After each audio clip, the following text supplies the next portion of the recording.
অতিকৈ দুখ খবৰ। সাংস্কৃতিক জগতখনৰ বাবে আহি পৰিছে এটা বেয়া খবৰ।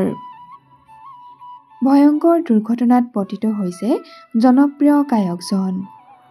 হয় বন্ধু-বান্ধৱীসকল, আপোনালোকে ঠিকেই শুনিছে। ভয়ংকৰ দুৰ্ঘটনা সংঘটিত হৈছে সংগীত জগতৰ জনপ্ৰিয় গায়ক পৱনদ্বীপ ৰাজনৰ লগত। হাস্পতালত সংকটজনক অৱস্থাত ইণ্ডিয়ান আইডলৰ বিজয়ী পৱনদ্বীপ ৰাজন। দুৰ্ঘটনাত গুৰুতৰভাৱে আঘাতপ্ৰাপ্ত হৈছে পৱনদ্বীপ ৰাজন। পুৱতি নিশাৰ সময়ত দুৰ্ঘটনাত পতিত হৈছিল পৱনদ্বীপ ৰাজনৰ বাহনখন।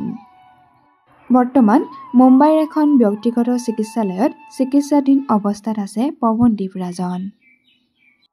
দিল্লী-লক্ষ্ণৌ ৰাষ্ট্ৰীয় ঘাইপথত এই দুৰ্ঘটনা সংঘটিত হৈছে। কথমটিহে প্ৰাণ ৰক্ষা পৰিছে ইণ্ডিয়ান আইডল ছিজন 12ৰ বিজয়ী পৱনদ্বীপ ৰাজনৰ।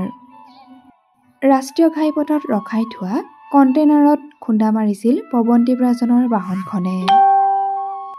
জানিব পৰা মতে পৱনদ্বীপৰ লগত আছিল দুজনকৈ সহযাত্ৰী, তেওঁলোকো গুৰুতৰভাৱে আঘাতপ্ৰাপ্ত হৈছে।